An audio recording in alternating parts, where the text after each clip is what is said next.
بسم اللہ الرحمن الرحیم، سیرت النبی صلی اللہ علیہ وسلم، درس نمبر 34۔ آج کے درس میں غزوہ بنو نذیر اور سن 4 ہجری کے دیگر واقعات کا ذکر ہے۔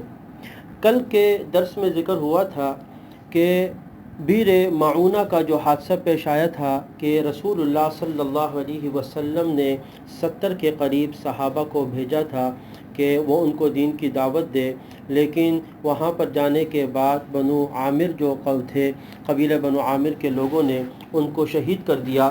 2 صحابہ عامر ابن امیہ زمری اور منذر بن عقبہ، یہ جو ہے جانوروں کو چرانے گئے ہوئے تھے، تو یہ دونوں بچ گئے۔ جب یہ واپس آئے، انہوں نے دیکھا کہ صحابہ کو شہید کر دیا گیا ہے، تو عمرو ابن امیہ زمری وہاں سے کسی طریقے سے نکل آئے اور پھر ایک مقام پر پہنچ کر انہوں نے دیکھا کہ وہاں پر بنو عامر کے 2 لوگ گزر رہے ہیں، تو عمرو ابن امیہ نے ان دونوں کو قتل کر دیا۔ ان کو قتل کرنے کے بعد چونکہ نبی اکرم صلی اللہ علیہ وسلم کا ان کے ساتھ عہد و پیمان تھا، لیکن ان کے علم میں نہیں تھا، تو آ کے انہوں نے واقعہ رسول اللہ صلی اللہ علیہ وسلم کو بیان کیا، تو آپ نے فرمایا کہ تم نے جن لوگوں کو قتل کیا وہ تو اس میں شریک نہیں تھے، لہٰذا اب ان کی دیت اور خون بہا دینا ضروری ہے۔ مدینہ میں آپ کا چونکہ اہل مدینہ کے یہود کے ساتھ معاہدے ہو چکے تھے کہ ہم ایک دوسرے کے نفع و نقصان میں شریک رہیں گے، تو اس دیت کے اندر بنو نذیر بھی آپ کے ساتھ شریک ہے۔ آپ رسول اللہ صلی اللہ علیہ وسلم ان کے پاس گئے اور ان سے کہا کہ وہ بھی اپنے حصے کا جو دیت کا واجب الادا ہے وہ اس میں شامل کر دیں۔ آپ کے ساتھ حضرت ابوبکر، حضرت عثمان، حضرت زبیر و طلحہ، عبد الرحمن ابن عوف رضی اللہ تعالی عنہ، یہ صحابہ آپ کے ساتھ چلے گئے۔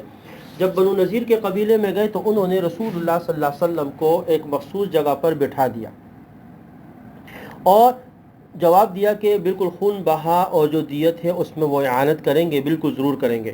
اور اندرونی طور پر یہ مشورہ کر لیا کہ ایک شخص کو چھت پہ چڑھا دیا جائے اور وہ اوپر سے ایک بھاری پتھر جہاں حضور بیٹھے ہوئے رسول اللہ صلی اللہ علیہ وسلم پر گرا دیں گے تو آپ کا کام تمام ہو جائے گا، ختم ہو جائے گا۔ یہ منصوبے وہ بنا رہے تھے۔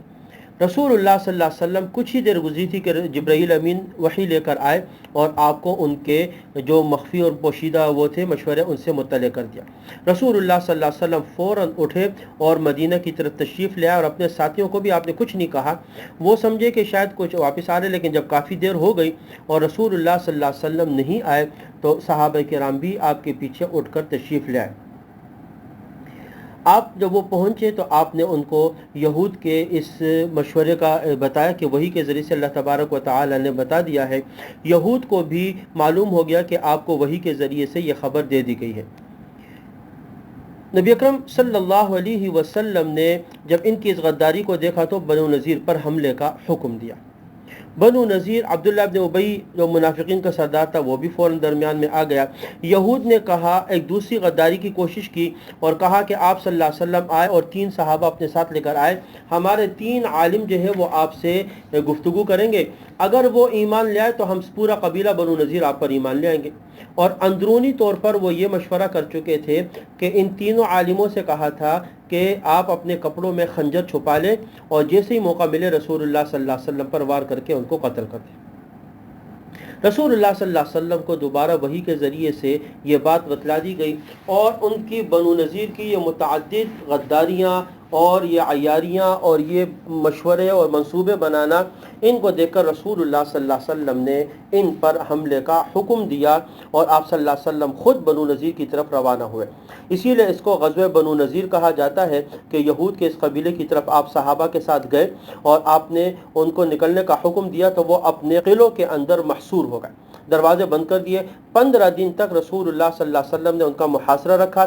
پھر آپ صلی اللہ علیہ وسلم نے ان کے باغات اور ان کے درختوں کو کاٹنے اور جلانے کا حکم دیا، سورہ حشر میں 28ویں پارے میں جس کا ذکر ملتا ہے۔ چنانچہ انہوں نے امن کو طلب کیا۔ آپ صلی اللہ علیہ وسلم نے کہا ٹھیک ہے، 10 دن کی مہلت دی کہ مدینہ کو خالی کر دو۔ امن کی صورت یہ ہے کہ آپ لوگوں کو یہاں سے نکلنا پڑے گا، مدینہ خالی کرنا پڑے گا۔ چنانچہ وہ اپنے اہل و عیال کے ساتھ، اور آپ نے یہ بھی اجازت دی کہ جو سامان لے جا سکتے ہو اپنے ساتھ اپنا وہ سامان لے جا۔ چنانچہ اپنے اونٹوں پر اور اپنی سواریوں پر وہ جو کچھ لاد سکتے تھے وہ سارا کا سارا اس کے اوپر لاد کر اور وہ مدینہ منورہ سے نکل گئے۔ یہ دوسرا قبیلہ تھا، پہلے بنو قینقاع جن کو نکالا گیا تھا، اس کے بعد بنو نذیر، ان کو بھی مدینہ سے نکال دیا گیا، اور یہ لوگ بھی خیبر اور اسی طرح شام کے بعض علاقوں میں جا کر وہاں پر یہ آباد ہو گئے، مدینہ منورہ سے ان کو نکال دیا گیا۔ یہ سن 4 ہجری کا واقعہ تھا۔ اسی طریقے سے سن 4 ہجری میں جو اور دیگر واقعات پیش آئے، ان میں شعبان کے مہینے میں حضرت فاطمۃ الزہرا رضی اللہ تعالی عنہ کے ہاں ان کے دوسرے صاحبزادے حضرت حسین رضی اللہ تعالی عنہ کی ولادت ہوئی۔ سن 4 ہجری میں شراب کی حرمت کا حکم نازل ہوا، جو کہ وقتاً فوقتاً حکم آ رہا تھا۔ حضرت عمر فاروق رضی اللہ تعالی عنہ رسول اللہ صلی اللہ علیہ وسلم کے پاس آئے، کہا یا رسول اللہ واضح حکم بیان کیجئے۔ چنانچہ قرآن پاک کی آیت نازل ہوئی جس میں شراب کی حرمت کا حکم نازل ہوا۔ اسی طرح سن 4 ہجری میں رسول اللہ صلی اللہ علیہ وسلم نے حضرت ام سلمہ رضی اللہ تعالی عنہا کے ساتھ نکاح کیا۔